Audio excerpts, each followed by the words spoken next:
moi c'est Rolafton Mercure, communément appelé Rome. Qu'est-ce que je pourrais dire de moi?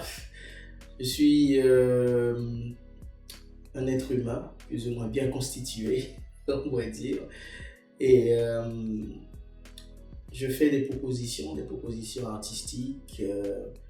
Je viens d'Haïti, j'ai 33 ans.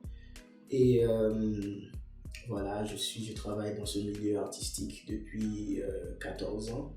Et comme je dis tantôt, je fais des propositions artistiques, je parle de ce qui me dérange, ce que je pense qui mérite d'être mis en lumière, et des tabous, des zones d'ombre, surtout de notre histoire, puisque voilà, le terreau national, c'est ce que je connais, c'est mon bagage, c'est ma matière première, on va dire. Donc voilà, je suis ça, cet être humain qui propose, qui donne son avis artistiquement parlant sur des choses qui existent dans la société et qui essaie aussi d'exister.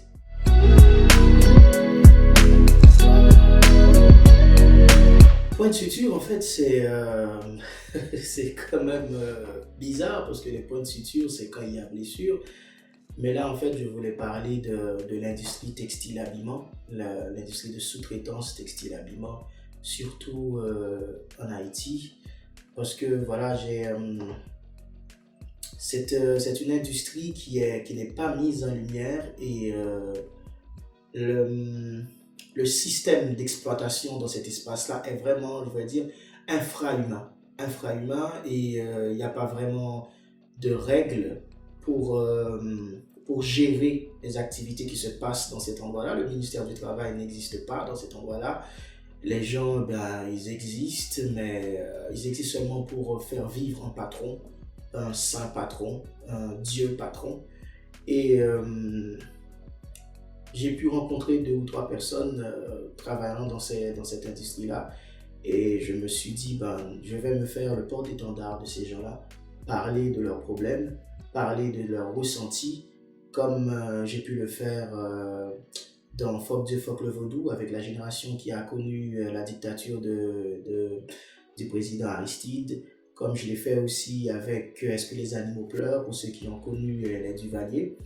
Donc, Point de suture, c'est ce projet-là, en fait. Parler de ces gens qui sont mis, vraiment, qui sont acculés, qui sont mis en arrière, pourtant, qui confectionnent nos vêtements, qui sont là, et dans l'ombre, qui se réveillent les 4h, 5h du matin tous les jours, et qui rentrent vers les 6-7h du soir. Donc, parler de ce système, pour moi, c'est en fait mettre en avant ce que ces gens font, et aussi mettre le doigt là où ça fait mal, afin que le ministère du Travail et autres puissent prendre leurs responsabilités, et aussi au moins que ces gens-là aient un salaire minimum, un endroit décent où travailler, une meilleure condition socio-sanitaire et tout.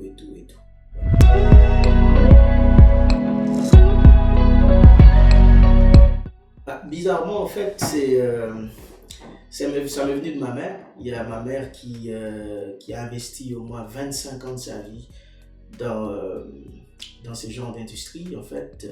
Donc, je me rappelle bien, tous les 4-5 heures du matin, elle se réveille pour faire la bouffe et partir très tôt et revenir très tard avec le dos cassé, les mains calleuses et tout, le tremblement dans la main avec cette machine qui tremble beaucoup.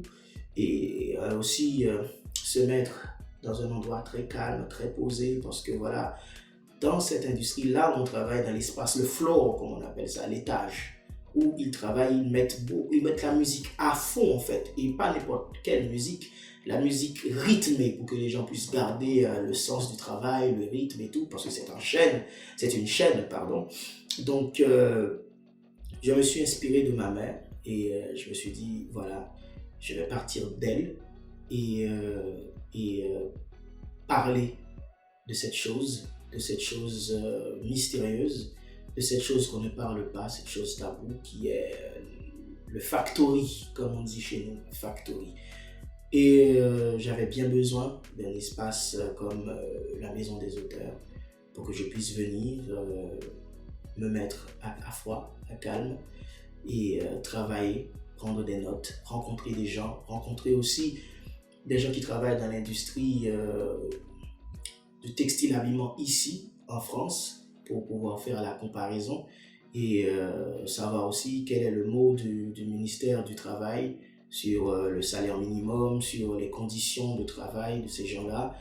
Et voilà, avec cette comparaison, je pourrais mieux tirer en fait quelque chose de potable et si possible, eh bien, le transformer en proposition théâtrale et le mettre sur papier, sur scène et pour le reste, on verra bien.